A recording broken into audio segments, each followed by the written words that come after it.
Assalamualaikum. Welcome to lecture number 11 of software effort estimation. आज हम जो है सॉफ्टवेयर एफर्ट एस्टिमेशन के प्रोजेक्ट मैनेजमेंट के अंदर के एफर्ट एस्टिमेशन क्या होती है। So let's get started. Basic software estimation. Software estimation क्या होती है? सॉफ्टवेयर एस्टिमेशन वो प्रोसेस होता है जिसके ज़रिए हम प्रिडिक्ट करते हैं कि एक पर्टिकुलर प्रोजेक्ट के अंदर कितनी एफर्ट लगेगी, क्या टाइम रिक्वायर्ड है, कितनी कॉस्ट लगेगी डेवलपमेंट के अंदर। ये हेल्प करता है कि प्रोजेक्ट मैनेजमेंट के अंदर हम प्रोजेक्ट की प्लानिंग कर सकें और फिर जो इफेक्टिव डिसीजन मेकिंग कर सकें। Software project management technique. Different project management techniques हैं। पहली आती है एस्टिमेशन के अंदर एस्टिमेशन डिटरमाइंस। एस्टिमेशन क्या डिटरमाइन करता है? टाइम, लाइक कितना टाइम लगेगा प्रोजेक्ट को कंप्लीट होने में। फिर एफर्ट, लाइक कितनी एफर्ट लगेगी प्रोजेक्ट के अंदर, लाइक प्रोजेक्ट को स्टार्टिंग से प्रोजेक्ट की एंडिंग तक कितनी एफर्ट लगेगी। फिर स्किल रिक्वायर्ड, लाइक कौन सी एक्सपर्टीज रिक्वायर्ड है, कौन सी स्किल रिक्वायर्ड है प्रोजेक्ट के कंप्लीशन में। फिर आता है कॉस्ट, डिफाइन करने की कितनी कॉस्ट लगेगी प्रोजेक्ट के अंदर। तो एस्टिमेशन क्या डिटरमाइन करता है? एस्टिमेशन कुछ भी नहीं, पर ये चार चीजें डिटरमाइन करता है: time, effort, skill and cost. फिर आते हैं success factor in software estimation. Software estimation के अंदर सक्सेस फैक्टर, सक्सेसफुल प्रोजेक्ट कब होता है? सक्सेसफुल प्रोजेक्ट वो प्रोजेक्ट होता है जो कि जो टाइम रिक्वायर्ड था, जितना टाइम गिवन था उस टाइम के अंदर जो है वो प्रोजेक्ट की डिलीवरी करे। जो बजट एलोकेटेड था वो बजट जो है वही बजट है, उससे ज़्यादा बजट एक्सीड ना करे। और तीसरा कि क्वालिटी, लाइक जो आपका प्रोजेक्ट है वो क्वालिटी मीट करना चाहिए। तो तभी एस्टिमेशन ज़रूरी है, क्योंकि अगर एस्टिमेशन रूल्स सही से इस्तेमाल नहीं होंगे तो प्रोजेक्ट जो सक्सेसफुल नहीं होगा। सक्सेसफुल प्रोजेक्ट होने के लिए, सक्सेसफुल प्रोजेक्ट बनाने के लिए सॉफ्टवेयर एस्टिमेशन के जो चार फैक्टर डिटरमाइन है उन्हें हमें फॉलो करना पड़ता है, जो कि है time, effort, skill and cost. फिर आता है challenges in software estimation. Software estimation के अंदर चार तरीके के चैलेंजेस आते हैं। पहला है subjective nature of estimation, like subject जो है वो सही से डिटरमाइन, या सब्जेक्ट के अंदर क्या आ जाता है, डिफरेंट ह्यूमन फैक्टर्स आ जाते हैं। लाइक ह्यूमन जो है कितने एफर्ट लगा रहे हैं, कितनी स्किल्स है उसके बाद, कितनी एक्सपर्टीज है। तो ये ह्यूमन टू ह्यूमन जो है डिफरेंट हो सकते हैं। तो ये जो सब्जेक्टिव नेचर है, लाइक एग्जांपल, एक बंदा है वो जो है काम जो है वो 2 घंटे के अंदर कर सकता है, और एक और बंदा है जो कि काम जो है 4 घंटे के अंदर कर सकता है। तो ये जो है इनके जो है, एक का 2 घंटे की एस्टिमेशन है, दूसरे की 4 है। तो ये आ गया सब्जेक्टिव नेचर के अंदर, क्योंकि ये ह्यूमन की कैपेबिलिटी पे, लाइक ह्यूमन फैक्टर पे डिटरमाइन करते हैं कि एक बंदा कितने वक्त में क्या काम कर सकते हैं। तो इसके अंदर एस्टिमेशन जो है इनकी थोड़ी चैलेंजिंग हो सकती है। फिर आता है political pressure, political implications. Political implications क्या आती है कि लाइक वो स्टेक होल्डर जो है वो प्रेशराइज करें कि हमें जो है, लाइक एग्जांपल 6 महीने का टाइम गिवन था प्रोजेक्ट को कंप्लीट करने के लिए, लेकिन स्टेक होल्डर का प्रेशर आता है कि हमें जो है 3 महीने के अंदर जो है प्रोजेक्ट जो है फाइनलाइज करना है, प्रोजेक्ट जो है डिलीवर करना है। तो इसके अंदर क्या है, पॉलिटिकल प्रेशर्स आ गए। फिर दूसरा प्रेशर कैसा आ सकता है कि डेवलपर जो है कुछ, लाइक एस्टिमेशन करना स्किप कर दे और कुछ एस्टिमेशन करे। डेवलपर जो है वो टाइम के अंदर चेंजेस करे। तो ये क्या आ गए, पॉलिटिकल प्रेशर के अंदर आ गए। फिर थर्ड पे आता है चेंजिंग टेक्नोलॉजी। चेंजिंग टेक्नोलॉजी क्या होता है कि लाइक फ्रिक्वेंटली जो है वो चेंजेस आ रहे हो सिस्टम के अंदर, लाइक स्कोप के अंदर जो है स्टेक होल्डर कंटिन्यूसली जो है चेंजेस कर रहा हो, लाइक जो है टीम मेंबर्स जो है वो देर से काम कर रहे हो, लाइक वो चेंजेस कर रहे हो। तो ये किस में आता है, चेंजेस ऑफ टेक्नोलॉजी आ जाता है। फिर आ जाता है लैक ऑफ होमोजेनिटी। होमोजेनिटी मतलब पास्ट एक्सपीरियंस में नॉट ऑलवेज अप्लाई।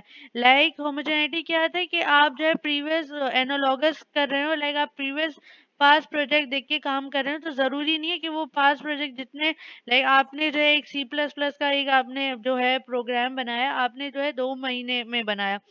फिर आप अब नया C++ का प्रोग्राम बना रहे हैं, तो आप जरूरी नहीं है कि वो जो है 2 महीनों के अंदर हो, वो 2 से ज्यादा महीने भी लगा सकता है। तो जो है पास्ट एक्सपीरियंस जो है हमेशा अप्लाई नहीं होता। तो ये कुछ चैलेंजेस थे सॉफ्टवेयर एस्टिमेशन के। अब हम देख लेते हैं why estimation is done. Estimation करी क्यों जाती है? एस्टिमेशन जो है वो एस्टिमेशन क्यों करी जाती है? ताकि आपका जो है सक्सेसफुल प्रोजेक्ट बन सके। आपका जो प्रोजेक्ट जो उसके अंदर क्वालिटी अचीव हो, जो स्टेक होल्डर्स की डिमांड्स थी, जो कस्टमर की डिमांड थी, वो फुलफिल हो रही हो। तो तभी एस्टिमेशन करना ज़रूरी है, ताकि आप जो है एग्जैक्ट टाइम पे काम करें और जो रिक्वायरमेंट्स गिवन है आप उसी रिक्वायरमेंट्स के अंदर ही काम कर रहे हो। फिर आ जाते हैं estimation required in multiple stages. पहले आ जाता है स्ट्रेटेजिक प्लानिंग। इस ये क्या होता है? ये हाई लेवल एस्टिमेशन है, लाइक डिसाइड करना कि वेदर प्रोजेक्ट जो है वर्थ इट है या नहीं है, प्रोजेक्ट क्या है, प्रोजेक्ट का स्कोप क्या है। तो स्ट्रेटेजिक प्लानिंग के अंदर ये सब किया जाता है। लाइक कंपनी जो है वो प्लान करती है ई कॉमर्स प्लेटफॉर्म बनाने को और एस्टिमेट करती है कि कितना इससे हमें प्रॉफिट आएगा, इनिशियल कॉस्ट क्या है, हमारा रेवेन्यू क्या आएगा। तो ये सब जो है प्लानिंग के अंदर होता है। फिर आता है फीसिबिलिटी स्टडीज। इसके अंदर क्या होता है कि चेक करना प्रोजेक्ट जो है वो टेक्निकली एंड फाइनेंशियली पॉसिबल है या नहीं है। लाइक एग्जांपल, कंपनी जो चाहती है कि वो अपना मोबाइल ऐप एस्टिमेट करे और देखे कि वेदर एग्जिस्टिंग टीम जो है उसे हैंडल कर सकती है या नहीं कर सकती, या हमें न्यू मेंबर्स चाहिए नहीं चाहिए। तो ये फीसिबिलिटी स्टडी के अंदर आता है। फिर थर्ड पर आता है सिस्टम स्पेसिफिकेशन, कि एस्टिमेट करना कि कितनी एफर्ट लगेंगी based on the clear system requirements. Like after आप डिफाइनिंग मॉड्यूल जो है इन्वेंट्री मैनेजमेंट सिस्टम का फिर एस्टिमेट करना कि कितनी कोडिंग ज़रूरी है, कितने मॉड्यूल्स जो है हमें लगाने पड़ेंगे। तो ये इसमें क्या होता है, डिटेल ब्रेकडाउन होता है कि हमें क्या काम करना है, क्या स्पेसिफिकेशन लगेंगी। फिर फोर्थ पे आता है evaluation of supplier proposal. Like compare करना वेंडर्स की एस्टिमेशन, लाइक कंपेयर करना कि प्रोजेक्ट की क्या कॉस्ट है, कितनी एफर्ट्स लगेंगी, क्या एक्सटर्नल वेंडर्स हैं, ये सब। लाइक कंपनी जो है रिसीव करती है proposal for three three software vendors और एस्टिमेट करना कि कौन सा बेस्ट है, हमें कौन सा इस्तेमाल करना चाहिए based on like price, delivery time and so on. फिर आता है प्रोजेक्ट प्लानिंग। प्रोजेक्ट प्लानिंग के अंदर क्या आता है कि आप क्रिएट करते हैं डिटेल प्रोजेक्ट स्केड्यूल और रिसोर्सेज। लाइक आपका प्रोजेक्ट जो है उसके अंदर क्या होगा, तो आप डिटेल प्लानिंग करते हैं। इसके अंदर आप जो है वर्क ब्रेकडाउन स्ट्रक्चर भी इस्तेमाल कर सकते हैं, जिससे जो है आप ब्रेक डाउन करें कि कौन सा काम होगा, कैसे काम होगा, क्या होगा, वर्क फॉर एग्जीक्यूशन। फिर आ जाते हैं estimating the resources, time and cost. Method of estimation. Estimation के डिफरेंट मेथड्स हैं। पहला है top down method.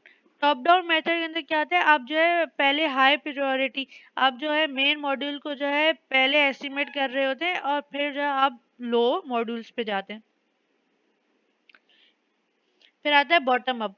Bottom up के अंदर क्या था, आप डिटेल एस्टिमेशन कर रहे थे ईच कंपोनेंट्स की फ्रॉम बॉटम। लाइक आप जो है स्मॉल कंपोनेंट्स को पहले टेस्ट कर रहे होते हैं और फिर आप जाते हैं मेन मॉड्यूल्स में, हाई प्रायोरिटी मॉड्यूल्स के अंदर। इसके अंदर क्या आ जाता है, वर्क ब्रेकडाउन स्ट्रक्चर भी आ जाता है, जिसके अंदर आप डिवाइड करते हैं स्मॉलर टास्क। पहले आप डिवाइड कर रहे होते हैं कि स्मॉलर टास्क के अंदर आप ब्रेक डाउन कर रहे होते हैं प्रोजेक्ट को स्मॉलर टास्क के अंदर। फिर आता है थ्री पॉइंट एस्टिमेशन।